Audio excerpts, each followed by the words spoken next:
ஸ்தோத்தரிப்போம் நாமே துதிகளுடனே ஆர்ப்பரிப்போம் அன்பரேசுவை. ஹல்லேலூயா.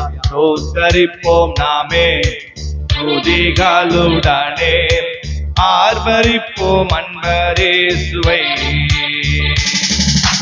பேயை காக்கும் ஒரு தாயை போலவே இந்த மாயலோகில் என்னை காக்கும் தேவனே. பேயை காக்கும் ஒரு தாயை போலவே இந்த மாயலோகில் என்னை காக்கும் தேவனே.